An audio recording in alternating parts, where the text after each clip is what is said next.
Okay, guys, I asked Michael Bates, who's a local blogger, and he's always knowledgeable in who we go to on especially city and county issues because he's so knowledgeable. He's got a wealth of information, and I just love hearing him speak.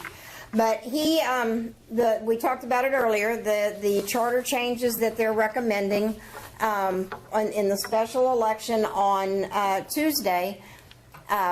Nobody knew about them. Okay? So Michael has gone through them, looked at them, and digested them, and he has recommendations, and he's going to talk to us about them. And you got 30 minutes. All right? Thank you. Guys, Michael Bates. And I do have handouts, cheat sheets. Yeah, I got a cheat sheet, just a summary of the 7 issues that are on the ballot next Tuesday. Of course, next Tuesday we also have House District 76 special election, Senate District 37, City of Bixby has a franchise election, and Sand Springs has a bond issue that I'm afraid I don't know anything about. But back in the summer, mostly in July and then again in, I think in August, the City Council approved 7 charter change ballot items to go on the November, and call it a November special election. I'm not sure how much it's costing them to do this, but they don't either. Huh? They don't either. Yeah, I'm sure. I mean, hundreds of precincts, $300,000 to have this special election. All these precincts that are not would otherwise not need to be manned for this election are going to have 3 people attending and getting paid to stay there all day, not only in this county, but a few in Osage County, Wagner County, and maybe even Rogers County. My recommendations in a nutshell, the first 2 of the 7 are somewhat like housekeeping amendments and are probably acceptable. The last 5 are not for a variety of reasons, and it would be safe actually to vote against all of them if you just don't want to be bothered to remember. But the first 2, and what you'll find if you go to baseline.com/election2017, everything I've written about these 7 issues, plus a bonus, which is I actually went back and did a timeline of all the changes that have been made to the city election process since we went to the strong mayor, city council form of government back in 1989. And starting in about 2006, we were making changes about every 2 years. We'd make a change, we'd have the first election under the new change, and at that same election there'd be a ballot item to change it again. So we changed from spring election, well, that was in 1989, so I'm talking about since 2006. 2006, we changed from even-numbered years, spring elections, to odd-numbered years, fall elections. That was actually a good change. We should have stuck with it. But on the first election under that system, I think it was at that time, then we had, we actually had to change the day of the primary because what we said in the charter wasn't consistent with the election board's requirements, and we had an election on a date that wasn't called out in the charter. There was a push to try to change to an at-large council or to add at-large seats to the council to go nonpartisan. That was all either defeated or put off for a few more years. We switched to 3-year terms, staggered. Some of the city councilors thought that would give them a little more security, and they wouldn't have to be up for election as often, and you wouldn't be able to wipe out the whole council at once. So we started that process, voted on it in 2009, it started in 2011, and as soon as we got to 2011, we had an election that switched back to the fall of even-numbered years, so we'd be electing a mayor at the same time as voting for president, and set up nonpartisan elections in this 3-tiered process that we currently have. So I want to focus for a second here on item 4. Proposition number 4 is about changing, again, the election date and the election process, going from a 3-tiered primary, first runoff, second runoff, to a two-tiered system that would have the general election in August of even-numbered years, and the same date as our partisan primary runoff. And then if nobody gets 50% of the vote, the top two would go on to face the voters, to face each other in the November general election at the same time as we're voting on state and federal offices. Some problems with this. Probably the first one that might come to mind is that depending on what's happening publicly in the partisan primaries, for example, next year, 2018, we're likely to have a governor's race runoff that is pretty contentious, draws a lot of voters out. On the Republican side, may not be as contentious on the Democrat side. It looks like, maybe Drew Edmondson's going to skate in there and not have much opposition. He may win outright in the primary and move on to the general. So you may have a very lopsided electorate, and the turnout model from one year to the next could change drastically. So a candidate that could win by knocking doors, grassroots style in a low turnout year might have a real hard time competing in a year where you've got to have enough money to get the attention of all the people who are going to turn out for a big, contentious primary runoff. I mean, don't you think that's why they're doing it? I think a lot of the moves that have been made, moving to nonpartisan elections, moving to even-numbered years, to high turnout elections. The idea is to make it harder for people who are running with grassroots support. And you go into the ballot box, you haven't studied, you haven't paid attention to city issues at all, and you see that list, that second sheet that's got all the city nonpartisan races on it, and you're going to vote for the candidate that you've heard about in the TV commercials or on the radio commercials or the yard signs, maybe. You're not going to have any idea. Personally, I would like to see us go back. In fact, I'd really like to see something statewide where we have local races in odd-numbered years, and we have federal and statewide races in even-numbered years, so that there's a time when we can concentrate on how we govern ourselves in the local community, and we don't have it overshadowed by the big national issues that we all are very concerned about as well. So, Michael, when do we vote now? When do we vote? Yeah.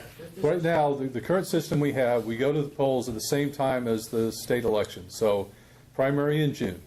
If somebody gets 50% of the vote, which is what happened last year, G.T. Bynum topped 50%, he was elected mayor, and he had a 5-month lame duck period for the incumbent mayor, Dewey Bartlett. And that's the motivation for this change, honestly, so that there's a shorter period of time from getting elected. Although, I mean, it would reduce it potentially from 5 months to 3 months. But there still is a possibility of somebody being elected in August and then the incumbent hanging on for another 3 months. There's a better system. There are several different ways you could do this that would improve things. When we elect judges, we have a primary, and no matter how many are on the ballot, and even if somebody gets 50% in the primary, the top two will face each other in November. Sort of assumed that you're going to have different people show up at the primary. A lot of people aren't going to bother with the primary because they're kind of waiting on more knowledgeable voters to winnow the field down to something they can manage. So just, don't tell me about the 10 people running for judge. Just tell me about the top two and let me decide between those two. Well, personally, on number 4, my big objection is that August is the time of year when people are getting in their last-minute vacations. Right? It's the time when public schools start, so you've got families preoccupied with buying school supplies, Yeah. and getting kids clothed, and registering and all that stuff. And I just think it's just a very poor time. That's To what be it having says an we'll election. get used to it, just like we got used to the last one. Well, yeah, it'd be nice if they let us get used to it before they try to change it again. That's been the whipsaw effect. Yeah. I guess what confused me on number 4 is I was thinking that it adds a runoff, and if we didn't pass it, then it's possible that someone could get elected with less than 50%. No, we have a better runoff now, actually. We have a runoff, we had a case here in House District 76. You had 3 candidates that had about 30% of the vote, and then a smattering of candidates that had lesser percentages. If those bottom candidates had not been in the race, there's really no telling. It was a special, so there wasn't a runoff. there's really no telling which two of the three top candidates would have made the runoff if the other candidates hadn't been in the race. You go back to Louisiana in 1991, you had the Crook versus the Klansman election. Remember that? Buddy Roemer was the incumbent governor. He finishes third barely by a narrow margin to Edwin Edwards, the Crook, and David Duke, the Klansman. And then there were a number of other candidates that got 1 or 2% of the vote. And if those candidates had been out of the race, maybe Buddy Roemer would have made the runoff. Maybe David Duke wouldn't have made the runoff, or any number of combinations could have happened. And that's the problem with a top two result, is if you have three or more fairly evenly matched candidates, a lot depends on some little minor candidate that either is in the race or isn't in the race, and how that might change a few votes here and there and change the order of finish. So the system we have currently is we have the primary. If nobody gets 50% of the vote, they take as many candidates as it takes to get to 50%. So if the share of the vote is spread out among, say, 4 or 5 candidates, they might take the top 3 in order that get the share of the vote up to above 50%. They face each other in the August runoff, and then after that it would be the top 2. So it avoids some of the difficulties with a top 2 only runoff, especially in a nonpartisan election. A better way, I've always liked the instant runoff system, where you actually rank the voters right there in the ballot box. It's a system that we're getting ready to do it again in Australia in a state election. You rank them, however many are on the sheet, you rank them 1 through 6 or 1 through 10 or however many you want it to rank, and the runoff happens right then and there. If your top preference doesn't make the cut, your vote gets redistributed to your second choice, and so on.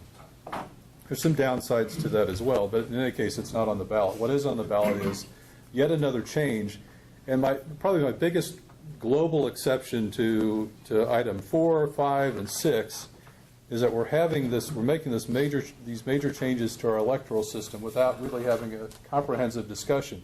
What kind of system do we want? Do we want a system that is drowned out by the national political campaign, or do we want a system where we can focus on local issues when we go to the polls? Do we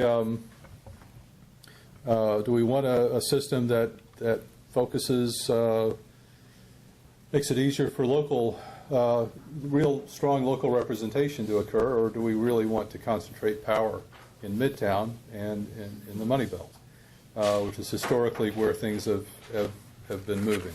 We want the opposite of whatever the chamber wants. Is what we want. Well, that's what we want, absolutely. We had, at the time, it seemed like a kind of a setup, but it actually turned out to be a pretty well-run commission that Mayor LaFortune established toward the end of his term to study the city charter and the election process. And the election recommendations they came out with, some were good, some not so good, but there was a debate and a discussion, and interested parties were able to come together and talk about it.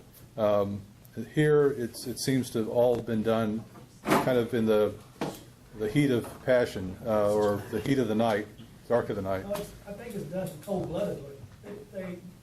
The people who run things here, Michael, got scared once when the Gang of Five took over the city Right. council. That was the first actual threat to their power. Yep. And it lasted 100 days. Right. Until Sam Root got picked off and they had a special Yep. election, and then it was no longer the Gang of Five, it became an infinite Gang of Four.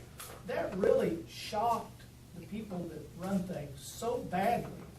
That's when these changes started being made. Absolutely, yeah. Nonpartisan and different types of runoff. And the whole other business, moving the general elections again, get the people who live off the taxpayer, the firemen and the policemen, and the civil service workers, to be able to campaign actively.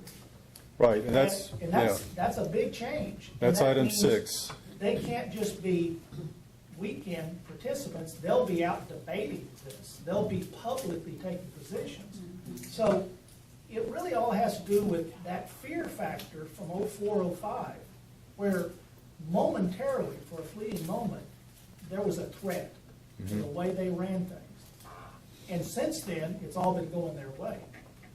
All Proposition. those people have been Yeah. pushed out of office. Right. Proposition 6, which you mentioned, has to do with allowing, currently, the title of the two charter sections that are affected says political activities prohibited, and it will change to political activities permitted. And so if you're in the classified civil service, that is, your job is not subject to the whims of politicians, but you have to be, if you're removed, it has to be through the civil service process. You'll be allowed to go out and campaign for political candidates for municipal office, the people that are actually going to be negotiating and determining your pay and determining your work conditions.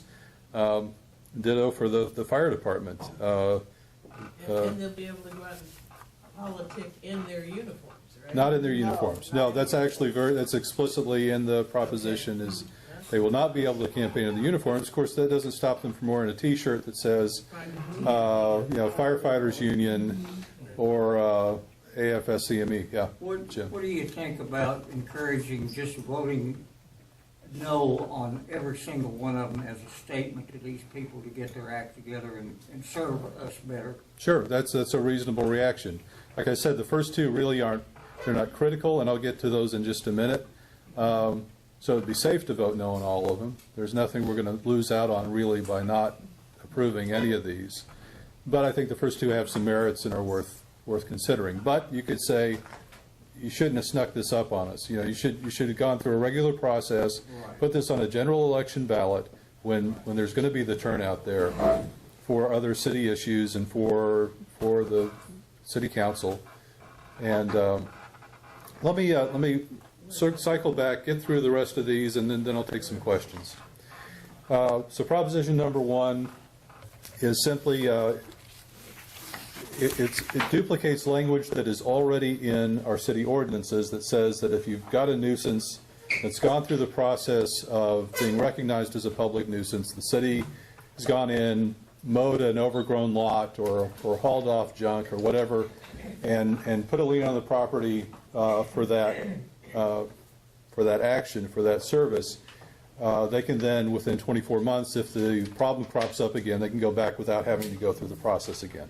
So that's in our current city ordinances. Evidently, there's some sort of concern that that's not explicitly permitted under our charter and subject to some sort of challenge in the courts. And so they want to actually put this in the charter to say that the city has the power to do that. Do they make a provision if there would be any change in ownership of the property? It does say, if you look at the language, by the way, I've got the current language of the charter, and the changes are all on baseline. I don't think you're going to find that anywhere else. Everywhere else is just reporting, here's what you're going to see on the ballot. What I've tried to do is provide you with what's actually going to change in the city charter if these amendments pass. So, and it does refer to the same ownership. It has to be the same ownership in order for summary abatement to occur. So that's Prop 1. Prop number 2 says that there can be 1/3 of the members of the city council, the mayor, the chairman of the council can all call special meetings of the council. That's already allowed. What would be changing is that it would be possible for notice to be served on the members of the council electronically, as well as by more traditional means, by mail or by personal service, or leaving a note on the door. I think that's a reasonable modernization of the language. Michael, Yeah. my problem with that one, if it's a meeting we can attend and they get notified by electronic, Right. we don't. Well, How do we know to go to? public notice is a different matter than notice to the councilors. So this section of the charter only deals with how the councilors get notified that there's a meeting they should be at. Okay, so they The won't the Open see- Meetings Act that governs just about every body, every governmental body in the state at every level, still governs the way that we get, as the public, get notified about meetings. So they won't be able to call a meeting and we not know about it soon enough to go to it. If they follow the Open Meetings Act as they are supposed to under law, then we should get notice in a timely fashion. Now, are there changes that need to be made to the Open Meetings Act? Probably so, but that's not in view on this charter amendment at all. Proposition number 3 deals with the effective date of ordinances and resolutions. Currently, there's a provision for emergency clause that allows an ordinance to immediately go into effect. The legislative body makes a bogus finding that there's an emergency. They just say there's an emergency, and there's an emergency that's endangering the health, welfare, or safety of the public if 3rd Street isn't closed off for the Keith Urban concert or whatever. They want to add the ability to do that with resolutions. If for whatever reason that it's not explicitly referenced, it's kind of a housekeeping thing. The problem is ands and ors. You know the difference between and or? If you have a series of things joined by an and, all those conditions have to be true for the conclusion to be true. If it's joined by or, then if any of those conditions are true, then the conclusion is true. And they've mixed that up. It's very sloppily drafted, and basically, I won't go into all the logic. You can read it on Bates Line. It's just badly drafted, and for that reason alone, it doesn't do what they say they want to do, and I'm voting no. We talked about Charter Amendment number 4, which changes when the elections are held. Just to give you an indication of how sloppy the city leadership has been on election dates. At one point, they changed the charter to try to line up our filing period with the state filing period. And at the same time, they were changing it to the second Monday through the following Wednesday in April. The state changed theirs to the second Wednesday in April to the following Friday. So depending on the year, either the city filing period comes first and overlaps by a day with the state filing period, or the state filing period comes first and the city filing period follows the beginning of the next week. Had it been drafted the right way, they could have simply said, we're going to have our filing period at the same time as the state, and when the states changed, it would have changed automatically. But anyway, that's an example of the kind of haste and sloppiness that's gone into all these changes that have been made.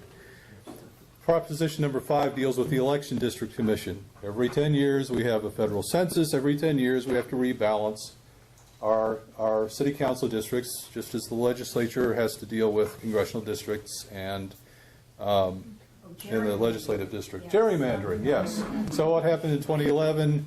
2011, Mayor Bartlett, he had an appointee of the 3 members of the commission. At the time, it was a mayor's appointee, an appointee from the chairman of the Republican Party, and an appointee from the chairman of the Democratic Party.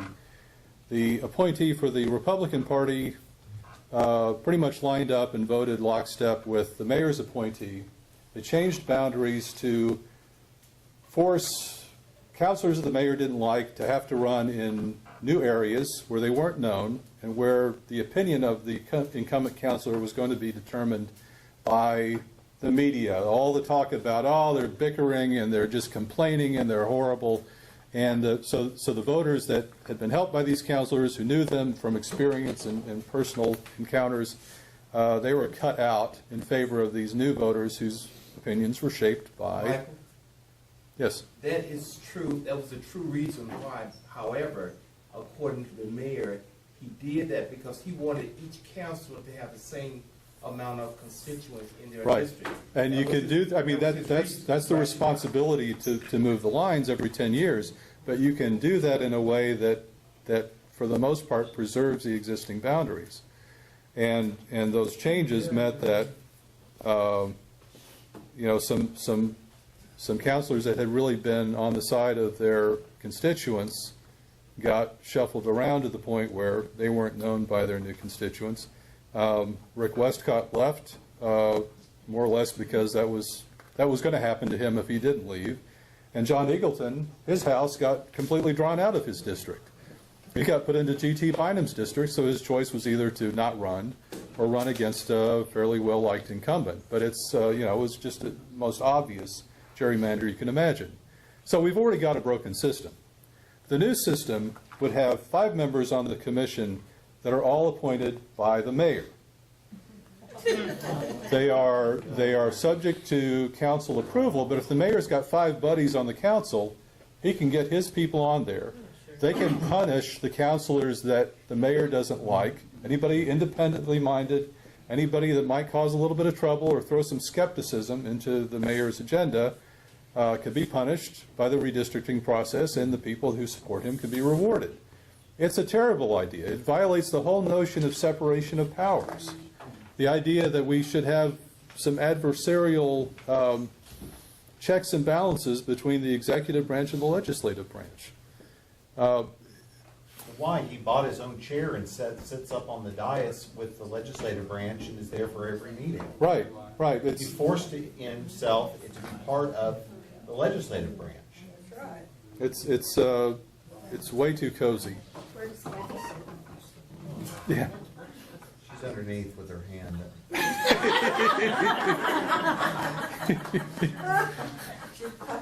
Kathy's clown.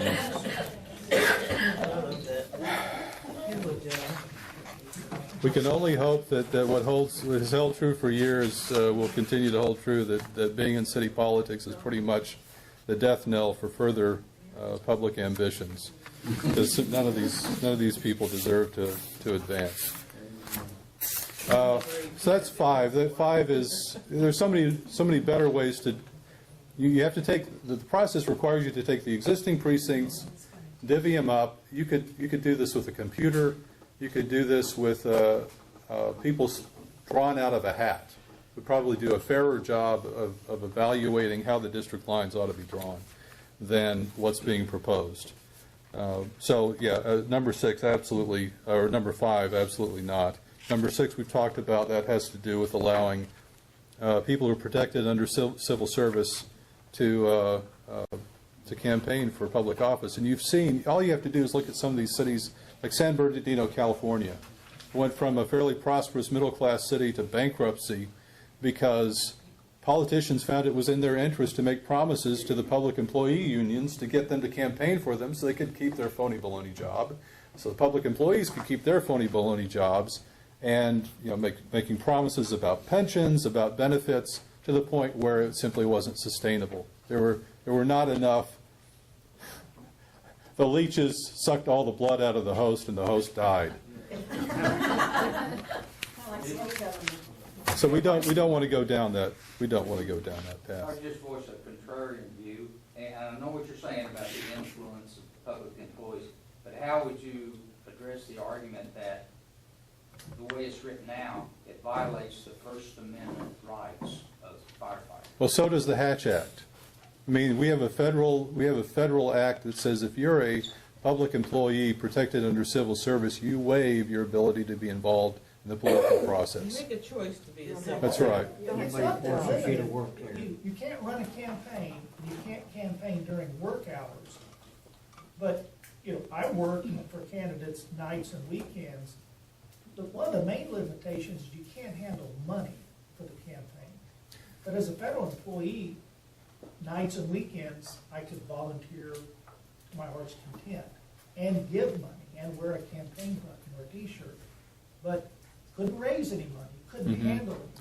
And that prohibition is still there, regardless of whether it's passed. In the charter, there's still a provision that says that public employee would not be able to raise money for a campaign. So that hasn't changed. Well, the enforcement of all these myriad of things just doesn't happen a lot of times, too, when somebody violates them. They just do it, and it's too much trouble to deal with them. Or not popular with this group or that group. There are times when having the perspective of a city employee would be a really useful thing to have. If they're testifying about their area of expertise, it would be nice if they could actually speak when something affects their neighborhood, if there was a way to kind of divide that up. But I see us, I know our mayor wants us to be like every other city that's gone into the dumper, but, this is just something we don't need to emulate, I don't believe.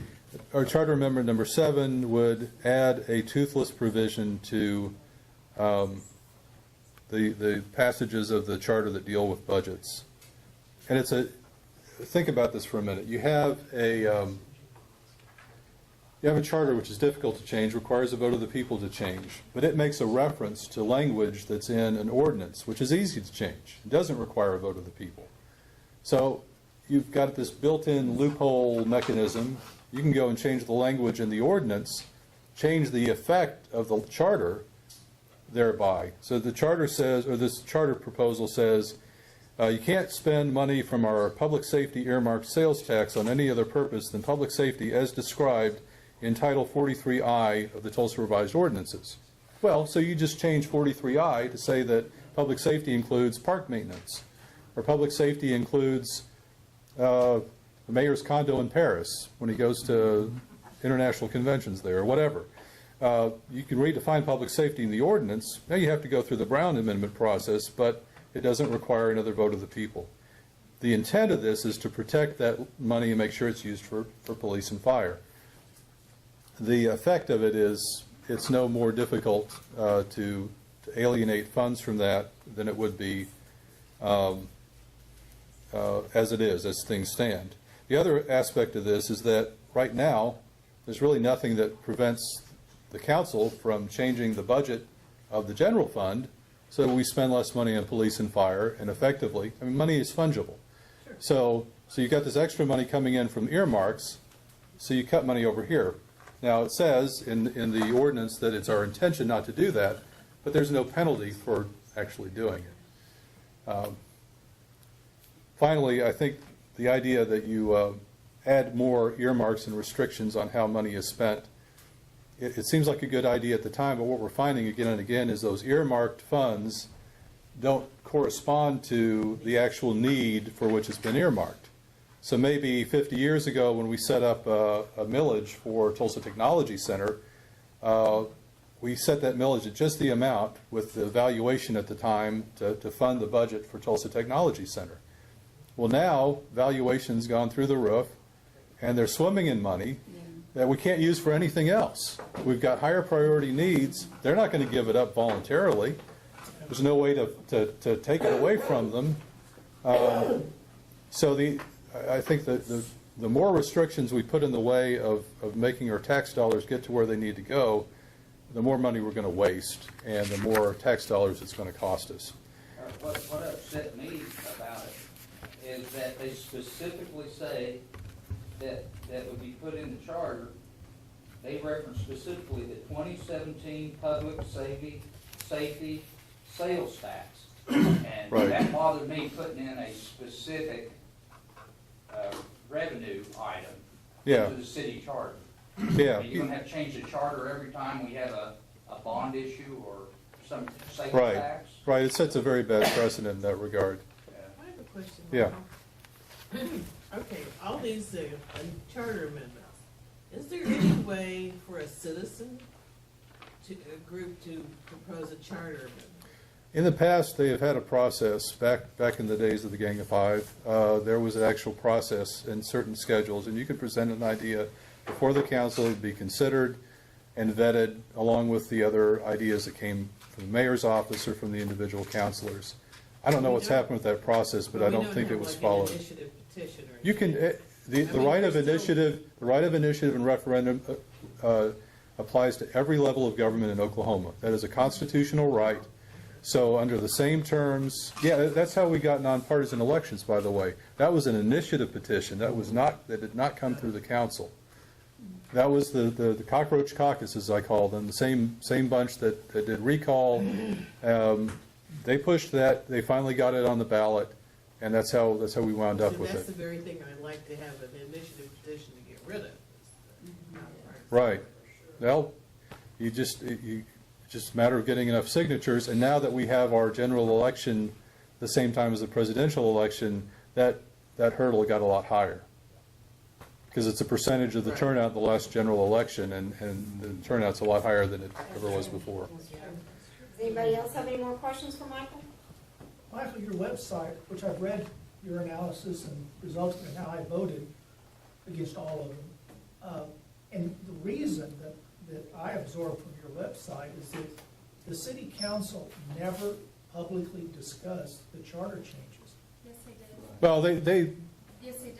They had hearings. There was a charter forum, there was about 30 people there, Yeah. I was one of I them. understood they discussed it in some of the subcommittee meetings, but when they voted on these, there was not a public Oh, discussion. okay, I got you. You may be right. The problem is that they've done something to their video archive system, and so you can't go back far enough right now.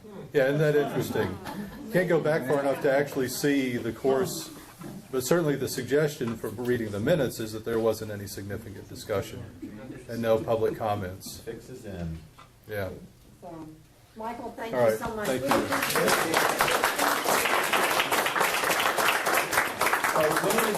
When is that, what are the hours for absentee in person? I can answer that. You can vote tomorrow from 8 to 6 only at the election board at 555 North Denver. Okay, Or you can vote Saturday from 9 to 2 at the election board, 555 North Denver. You could have voted today too, but it's too late. It's too late. So, Michael, we appreciate that so much. I'm going to go ahead and just bring up Matt Pinnell. Many of us are very familiar with Matt. When I first met Matt, you were working for the Hancock Committee for the States. Committee for the States. And from there, American Majority.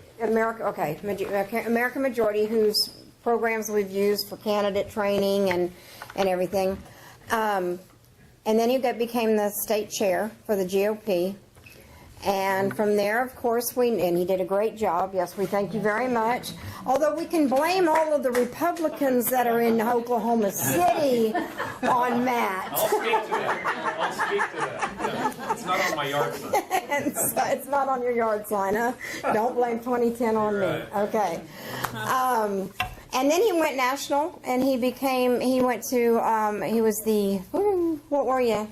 National State Party Director. Yeah, state party director. He went to all 50 states and worked to help get Trump elected last year, and you did a phenomenal job, and we thank you.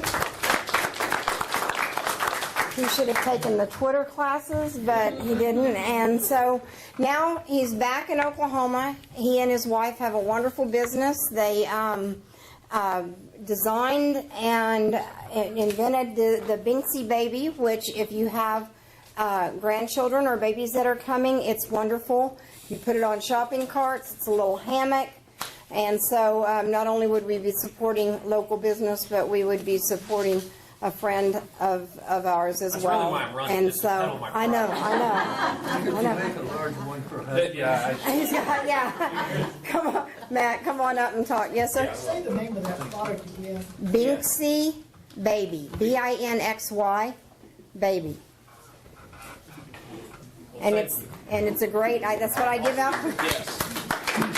Everything. Come on up. Thank you, Ron. He's running for lieutenant governor, guys. It's the Lieutenant Governor. And he plans on not being the same kind of lieutenant governor as we currently have in office. Can I get an amen? I'm going to speak to that. A constitutional duty, by the way. I'm not trying to make something up. It's a constitutional duty of the Lieutenant Governor.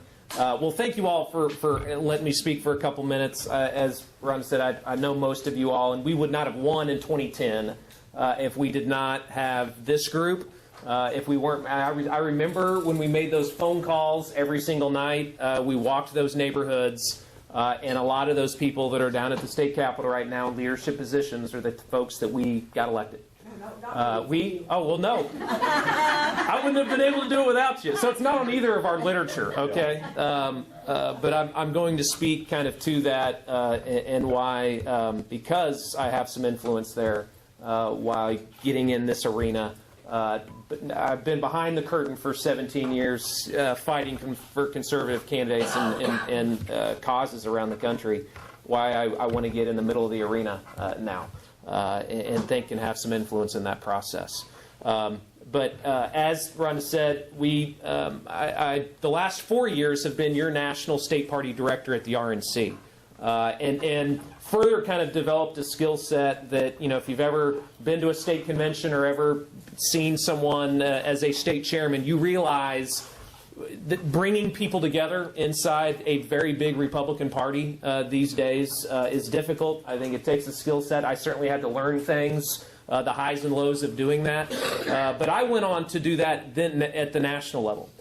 So literally weekly, Reince Priebus, who got a new job, by the way, no longer Trump's chief of staff, but actually had dinner with him recently, still a dear friend of mine.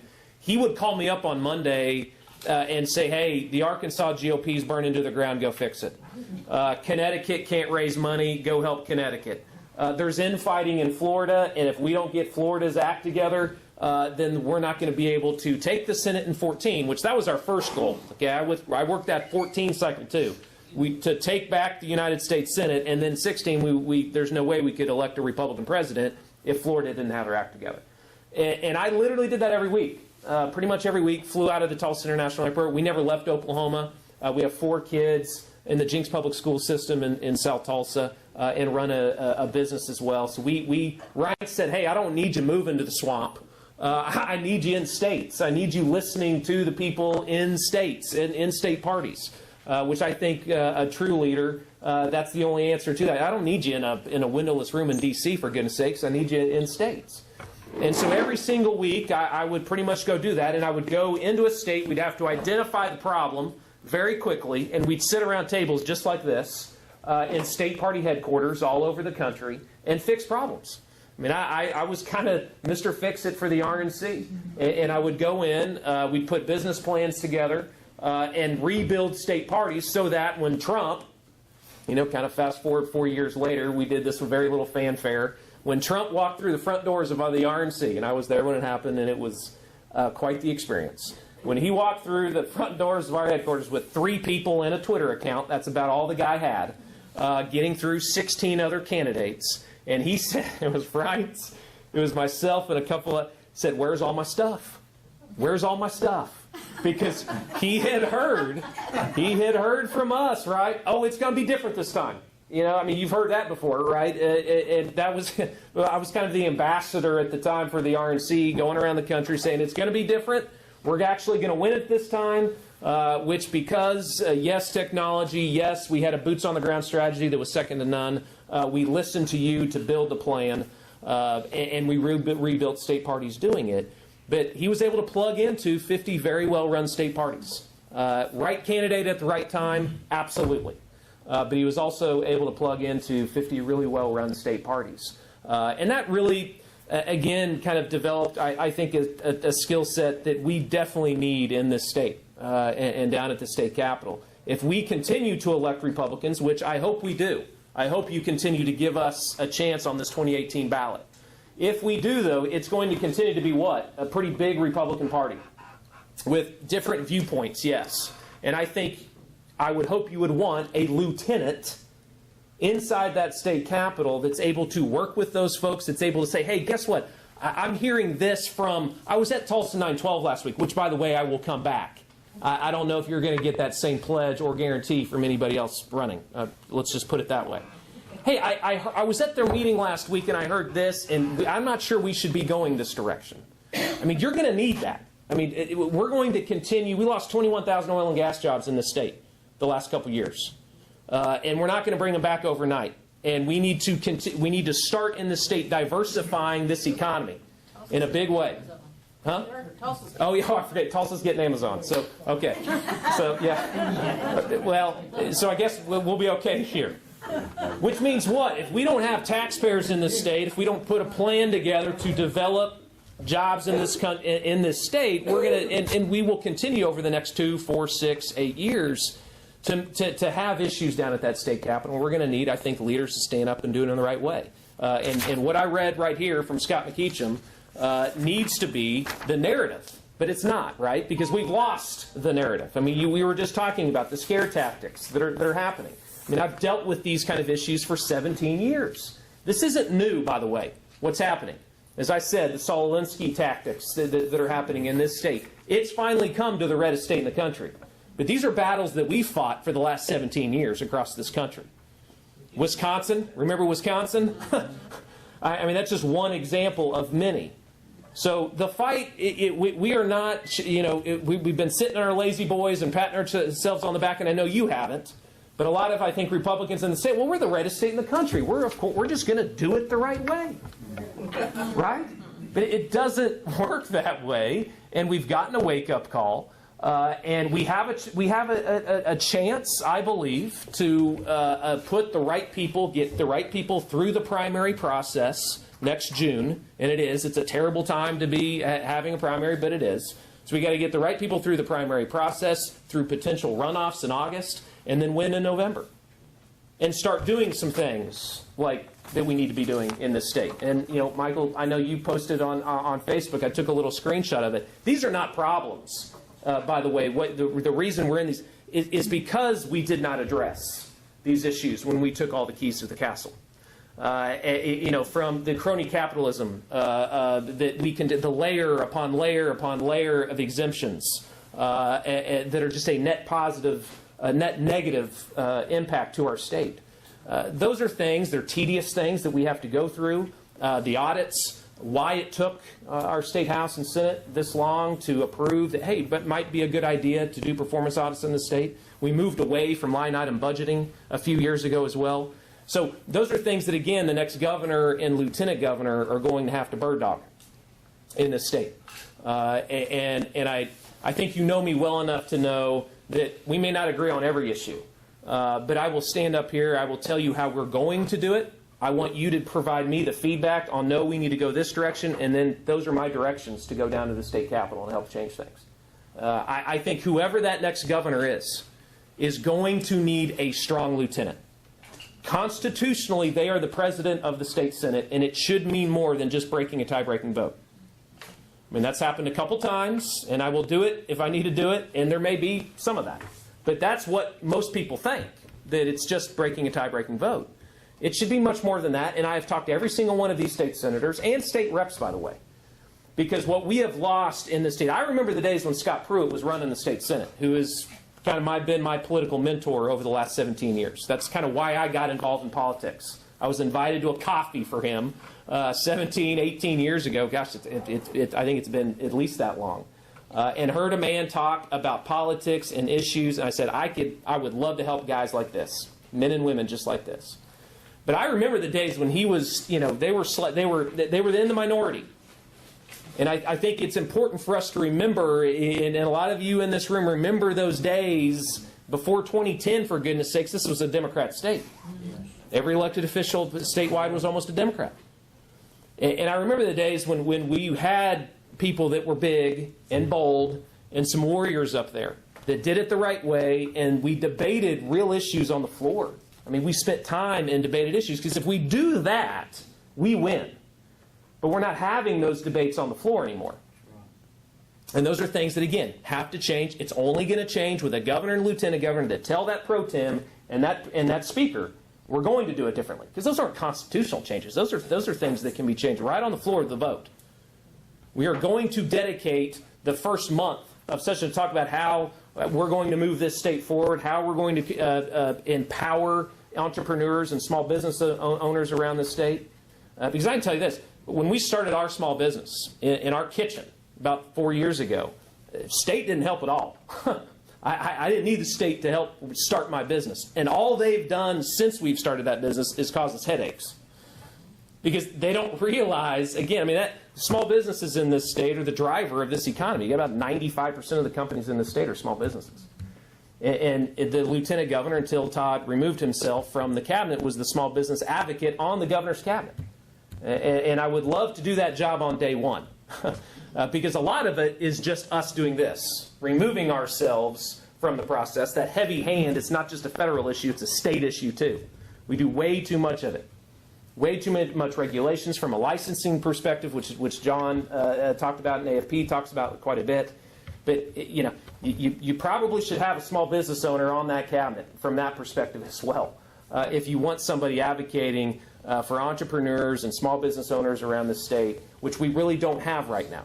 Because again, we have to diversify this economy moving forward in the state. I remember when Steve Largent would kind of crisscross the country, the state, when he ran. I could definitely write a book about that governor's race. And he would say, what? Our greatest export is not wheat, oil, or gas, it's our kids. And 17 years later, it's far worse. It's always an issue. And I certainly do want my kids to, they're going to be forced to grow up here because we're not going anywhere. But they're going to have a choice. Do they want to stay here and raise their own families here? And it drives me every day. And I know it drives you all as well, and it's what makes us pretty angry too. Because we've got some things that we've got to change at that state capitol. That value proposition, if we're going to move this state in the right direction. And it's certainly a big reason that we got in this arena. I also like to say this, and particularly to a group like you all. The lieutenant governor, a lot of times people say, well, what the heck does the lieutenant governor do? Constitutionally, yes, they're on about 10 different boards and commissions. They help run the tourism department. They're the president of the state senate. But I would say this, if you like none of what I just said, know this, and know that I would use the position in this way. You have a statewide platform and bully pulpit to use as lieutenant governor, to put any op-ed in any small-town newspaper, any big newspaper, to come to meetings like this, to continue to sell. It's the sales and marketing position in the state in a lot of ways from a 30,000-foot view. The lieutenant governor has got to be using that moving forward. And hopefully, God willing, I'm working with a governor and we're working as a team on this thing. But in this state, it's one of those, in this state, we're one of only about 10 states where you don't run as a ticket and there is no forced marriage after the primary. So, I hope I'm not serving with a Democrat governor, but Brad Henry and Mary served together. But if you are, I hope you're there. There we go. Amen. There we go. And so it's just something to know. And we're going to do it that way in this primary. And I just mentioned that because I want you to know my heart and where we are as a family and how I want to lead this thing. I'm not there to kiss babies and cut ribbons. I'll cut some ribbons, and I'm sure I'll kiss some babies on the campaign trail. But I got 4 kids, a business, and a wife in South Tulsa that I have no interest in not going down there and doing things the right way and being big and being bold. It's a waste of my time if I do it any other way. And I hope you would hold me accountable. And I know you will. I know you will. But this relationship won't change. And I'm here to tell you that, and I'll be back many times between now and that primary. This is a 77-county race, though, so you're going to see me all over in a lot of places that aren't Tulsa. But at the end of the day, and I think I know you all well enough where I can say this, Tulsa is our firewall. Jim Bridenstine has endorsed our campaign. We have endorsements from grassroots activists alike all across this district. And we have to win Tulsa big. We have to win the 1st district big. We're the only candidate anywhere near this district that's running as a Republican for lieutenant governor. And we feel good about doing well in this district. The 80% of the primary vote that Jim Bridenstine won a couple years ago is what I'm talking about. If we can do that, then we feel real good. But I'm sharing my heart there a little bit. That if you can believe in what we're about, and we've been in a lot of political foxholes together over the years, I need you, and I need you now. And I'm not talking about money. I'm just talking about you all talking to the people that you influence, because you are the people that are going to get called the night before the election and say, well, who do I vote for tomorrow? Yeah, because they're just not going to be paying attention. You are the ones that are going to be walking the neighborhoods and making the phone calls. And it would be an honor, the greatest honor of my life, really, to represent the Republican Party as your lieutenant governor nominee, because I don't think it's a consolation prize. I think it's a position that is very important and needed in 2018 moving forward. So with that, I'm going to open up for questions. Yes? Have you started to organize people to help you? We have. We actually started walking neighborhoods already, just because we had some volunteers that wanted to start. So 283 days out, we started walking neighborhoods. I don't think anyone else will be doing that in the race. And targeted phone calls. If you don't want to walk neighborhoods, We are doing a lot of phone calls. There are parades and events and things like that to throw a T-shirt on or a sticker. Yeah. Yeah, so here's thank you, Rhonda, for bringing that up. Thanks, Rhonda. No, she teed it up. So there's two other individuals running. State Senator Eddie Fields. It's okay. He is okay. We'll move on. Actually, all of the tax bills, Rhonda. Yes, yeah. So we'll move on. We'll move on from there. No, it's not. Rhonda, it's all of the tax bills. All the tax bills. All the tax bills. All of the tax bills. And he is midterm. So in politics, it's kind of you do have sometimes elected officials that, well, I'm midterm, so I have quote nothing to lose, so I'm going to stay in my position but run for another position. I'm definitely up against that in this race because I have Eddie and I also have Dana Murphy. Right. So Dana just asked you last year to reelect her to the Corporation Commission. And decided very tearfully, less than even 6 months later, decided now to run for lieutenant governor. And I do kind of have this is a 6-year term. So, I mean, it's different when you're running maybe for a state house to a congressional seat or that's just in me. Maybe that's getting a little too in the weeds, but this is a 6-year term. And so what's going to happen here? And you get the politics of this is that she's going to keep her Corporation Commission seat where she plays judge and jury, regulates about 60 to 70% of the entire economy. Those three individuals, she'll be able legally to go to people inside the oil and gas industry and say, hey, I'm running for lieutenant governor and I'd like a check from you, which the lieutenant governor doesn't regulate that, but they're going to say, well, gosh, if she loses, she's sitting as judge and jury for 5 more years. And I do have a problem with that. Corporation Commission is very unique. It's just a little bit different than a state house, state senate. And that, again, this is always kind of an issue when a corporation commissioner does this. But this is very historic. Most of the time, they've got a year or 2 left, and they've said they're not going to run again. And so, let's be real. Yeah. As George just reminded me, she not only regulates oil and gas, she regulates your telephone. Correct. Your electricity. That's right. Your natural gas. Yeah. Your gasoline. Yeah. So you'll. Yeah. How do we change that in our state? Well, if someone's already correct. If they cannot receive donations from the people they regulate. Right. There is and for another office outside of the one they're already have. There may even be legislation sponsored or written that if you were in a current position, you have to give up that position to run for another position. There will be a debate next year about this. Well, I've actually looked up her last 8 years or 6 years or something of donations. Mm-hmm. And trust me, the people she's regulating are donating big time. She just went through her first 3 months, and the 2 largest attorneys that try cases before the Corporation Commission are both on her report.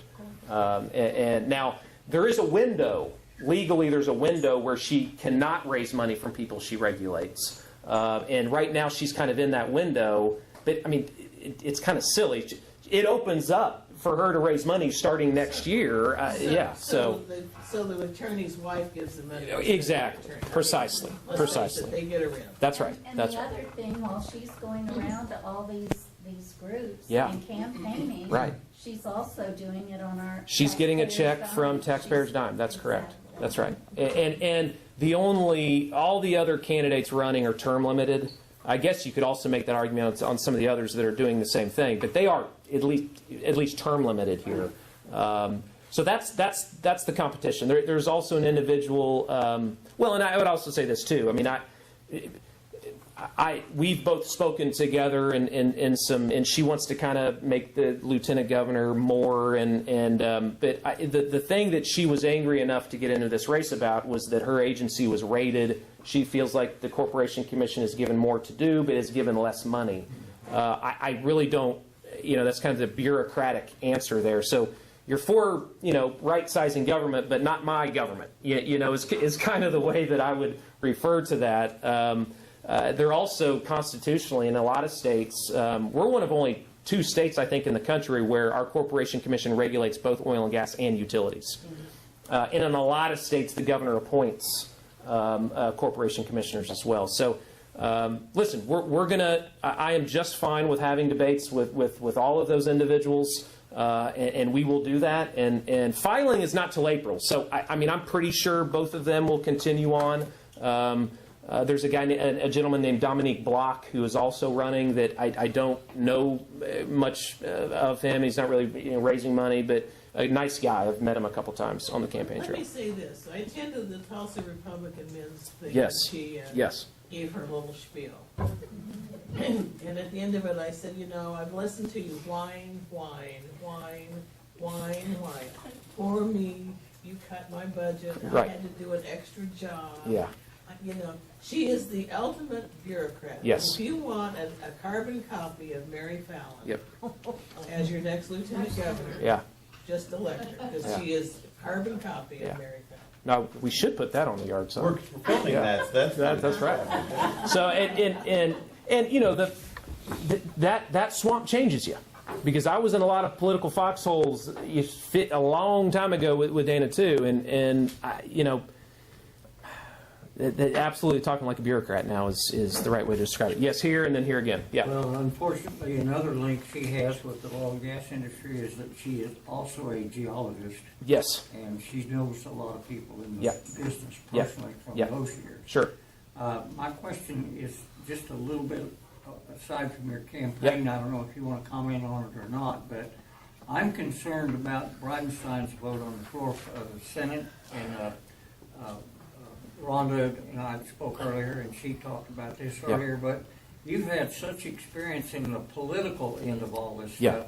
Could you offer any suggestions as to what could be done to help him? He's going to be okay. Rubio, Nelson, they wanted to rip the bark off of him a little bit because of the NAT. They had to appease some people in Florida. They wouldn't admit. They're not going to admit that, but that's all that was. That was some theater. That's a lot of what our United States senators do these days.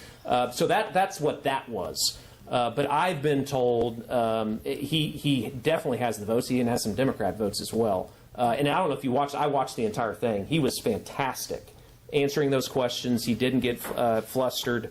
I thought he did a fantastic job. If you haven't had the chance to see it, it's on our website at Tulsa912project.com. He will be okay. Long story short, unless I hear otherwise, but he's going to be okay. Fantastic. Yeah. A question about the constitutional duties of the Lieutenant Governor. Yes. I have heard that any time the elected governor, is out of state, you are automatically acting governor. Correct. And so during that time period, legally, you could appoint a judge vacancy, you could pardon someone in prison. No, I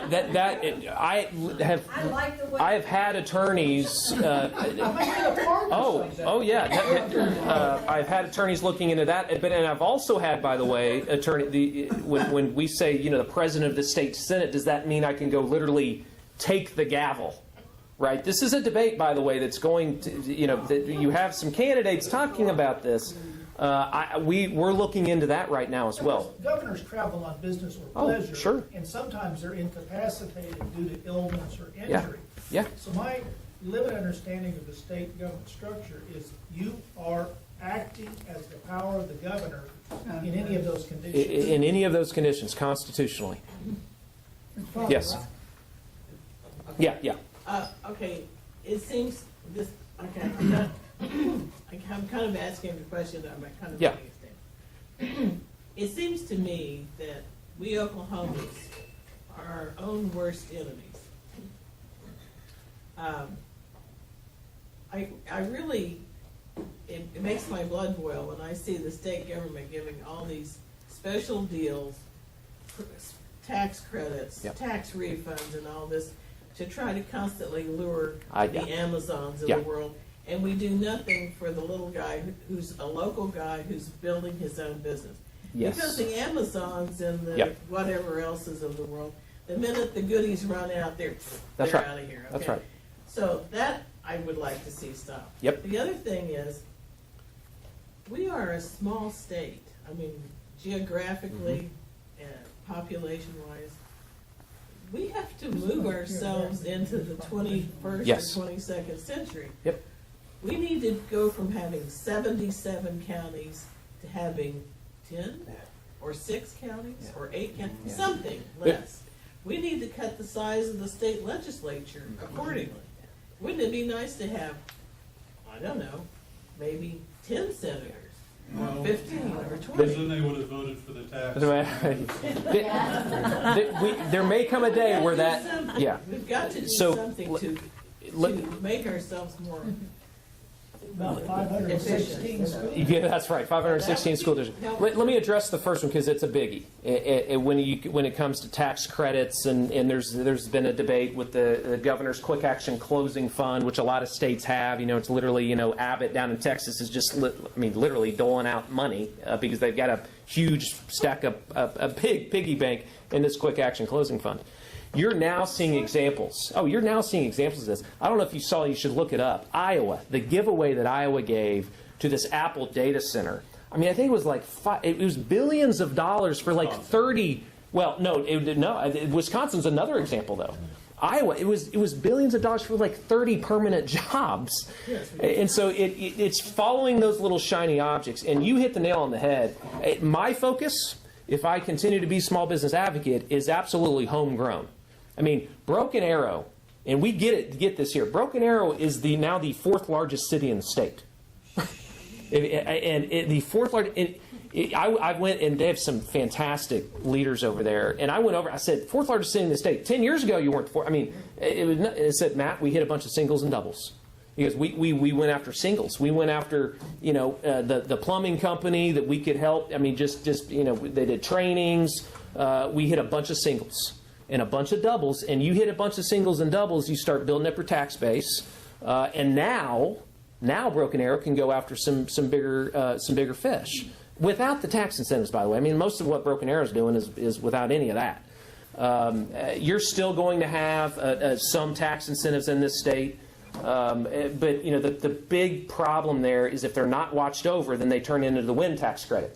It's the perfect example only because it shows you Keating signed that into law, right? 20 or whatever. So, and what did it do? It just grew, and no one watched it. Times were good. It was rainbows and unicorns in the state. We didn't have any, and so what did it do? It grew and grew and grew and grew into boondoggle. And there's a lot of tax credits just like that. That again is the frustration. How many billions of dollars? There's it's either 2 or 4. $2 billion. It's billion with it's with a B. Yeah. I mean, we're not talking about millions of dollars here. We're talking about billions of dollars. Those ideas are so in an infant industry. Yes. When those ideas were so, and Keating told the Republican Men's Club that was a mistake. Right. Oh, absolutely. He wrote an op-ed about it. Oh, yeah. Yeah. But if they're sold as let's benefit this infant industry to give them a kickstart. Right. They're going to spend a lot of capital and have jobs. Yeah. And then then the legislature walks away from it. And doesn't look back and say, you can stand on your own 2 feet now, and it can be. I mean, so that's the other end of this thing. I can see 3,000 windmills from where I'm standing. Right. Yeah. Why is this? Yeah, the wind's not going anywhere. The other thing that I would mention, and again, it's a other part of the conversation, and I know it's not real. Actually, I find it very sexy. Is tourism. Constitutionally, and you talk about small state and playing to our assets, and what do we have a lot. We have so many opportunities. Oklahoma is a gold mine when it comes to tourism. But we don't do a great job advertising. Constitutionally, the lieutenant governor is the chairman of the Tourism Commission. We also have a spending problem, by the way, in the tourism department. Yeah. Well, they're not only in trouble, but it's a good example of not being watched over, okay? I'll leave you with this statistic, and here's why it's a gold mine. It's because of baby boomers. How many baby boomers do I have? Okay, here's why I love my baby boomers. 75 million baby boomers in this country. They control 70% of all disposable income in the entire country. And you do any poll on baby boomers, 99% of them are going to do what next year? Travel. 75 million of them, they control 70% of all disposable income. And any poll on baby boomers, that can travel, 99% of them are going to travel, and a lot of them are going to do it in RVs. Who has more miles of Route 66 than anywhere else in the country? 200 lakes, 12 ecosystems, 39 tribes. I could go on. I'm not even talking about gaming. We have it all, but Arkansas is kicking our tail on tourism. I mean, we're even losing out to Kansas in some ways. So I'm not talking, it's, yeah, and if you're from Kansas or Arkansas, that's the state, those are the states I beat up on. But I just mention it because constitutionally it's a big part of my job, and we got to get people off of roads and bridges spending money in these communities. Okay, Yep. There's another thing that Oklahoma's not exploiting. Yep. If we could become more family friendly, which we are not very Sure. family friendly. Yeah. If we could restructure our taxes. Yes. To some extent. Yeah. Remove the tax off food, for Yeah. instance. Yeah. Groceries. Yeah. Yeah. We should become a retirement destination. Yeah. Our property values are low. We have a lot of local Yep. lakes and Yep. golf courses and all that kind of Yep. stuff. Why aren't we Well- drawing retirees in from California? Or it should be the family reunion capital of the world. Meet in the middle. Meet in the middle, right? It's crossroads of America. So, and these are all ideas, by the way, that we really don't think that way as a state. And we have to play to our strengths. And we've got a lot of them. I would mention, and again, we don't have time to talk about it, but it needs to be a topic that you spend at least a full hour and a half on. Maybe 2 hours. Because I've been already to about 50 counties. And we'll hit all 77. Probably the biggest issue that no one is talking about in this state, that till kingdom come will be one of the largest issues, and you know where I'm probably going with this, is the government-to-government interaction between our government and the tribes. We have 39 tribes in this state that are not going anywhere. And the tribal compact that Brad Henry signed into law 15 years ago, right, expires in 2020. So whoever the next governor is renegotiates that tribal compact with hopefully the lieutenant governor at the negotiating table as well. So we have more slot machines than anywhere else in the country other than Vegas. And it's not just the slot machines and the casinos, it's also the car tags. So the governor and lieutenant governor is going to be sitting across the table with those tribes. And I want it to be a good conversation, but the conversation does need to be, you have a monopoly. Because we can't go start a casino. John and I can't. We can't do that. We talked about it already. Yeah, we can't. It would be huge. It would be fabulous. You tell you how to start that meeting with the tribes. Yep. Saying, you have 90 days to buy an Oklahoma car tag. Yeah. Well, I mean, You have 90 listen, days, or we're going to tow every car. we have the leverage. We have the lever. If we're going to continue to, and again, unless we repealed Class 3 gaming on the ballot again, those casinos aren't going anywhere. But if we continue to allow them to have, only them being able to have those casinos, taking, by the way, them off property tax rolls because they become, that's sovereign land, then we better be getting a bigger piece of the pie, roads and bridges, education, which Brad Henry told us, right, that was going to fix everything. So, Second sentence is, we want 30% of the take, or we're going to close every casino. I mean, and again, we're not having this conversation. And by the way, every TV station is not going to talk about this. Why? Because that's where they're getting all their advertising dollars. So I know I'm opening Pandora's box a little bit here, but this is probably the biggest issue that no one's talking about. And again, what do we have a lot of? I'm not sure that I would call them those casinos assets, but they're not going anywhere. And if we can't give away the farm. We can't give away the farm, and we did. Yeah. So yeah, yeah.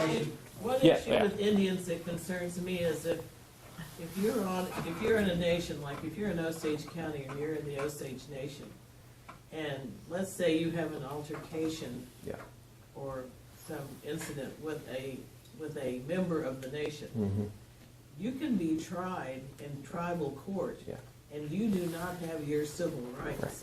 Yeah.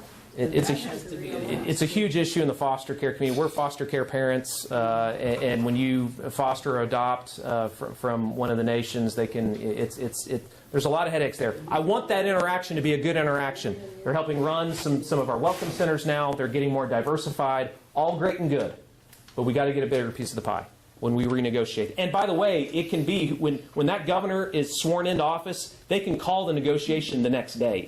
We don't have to wait till 2020. The governor can call it ahead of time. But So the question relating to that is, I appreciate you raising this issue. After 15 years of the casinos making bank, Yes. and having plenty of money to spread around in the political system. Yes. How do we even elect officials who will take our side Yeah, in the next yeah. round of elections? And that, they have done a very good job in the PR game. If you haven't heard of this Adventure Road, I mean, they're doing their own tourism now. I mean, they're the only ones advertising outside the state. I mean, that's our brand now, is slot machines. And they also have put a lot of money into political campaign coffers. So, again, it's a conversation to have with every one of these gubernatorial candidates. Again, they can say, hey, I took the money, but I'm still going to do the right thing. But it is certainly a question that you should bring up. Yeah. I want to say one Yeah. more thing about the tribes in foster care. Yeah. There was an incident a couple of weeks ago, and I have a foster child. Oh, thank you. There was a baby that was taken from his parents at birth because of probably drug abuse issues. And it was placed in a DHS certified home, and it was doing fine, okay? And if the mother was drug addicted, chances are the baby had drug addiction issues too. But this baby was placed in a properly trained, properly inspected home. The baby was in the home for a month or two. The Choctaw Nation figured out that this kid was Choctaw. And they came in and they took the kid out of the home. And they put this infant, I think the baby was 1 to 3 months old. I can't remember exactly how old, but it was very small. They took this infant, and they have the right to do that. If you have a foster child that's Indian, and you're not a member of the tribe, and you're not Indian, they have the right to come and pull that child at will, okay? So that Choctaws decided they wanted that kid, so they come in and they take that kid out of that home that was giving it proper care, and they put it in the care of a 24-year-old young man who probably never changed a diaper in his life. 24 hours later, that child had a fractured skull because he had beaten it because he didn't know how to handle it. Yeah. This has got to stop. Yeah. And I talked to my social worker when she came to the house for my foster kid. Yep. And she says, I have seen this repeated over and over again. Yeah. We have to demand, if you're going to run a foster care system, your people have to be trained and certified and know what they're doing. And again, it's an issue I will be talking about, obviously, because I have a heart for it. But again, statewide platform bully pulpit to talk about any issue that I want to. No lieutenant governor's probably ever talked about it, but I will. It needs So, to be addressed. yeah. Okay, let's wrap it up because it's Yep. getting late. Thank you. Sorry. Thank you all very much. Yeah.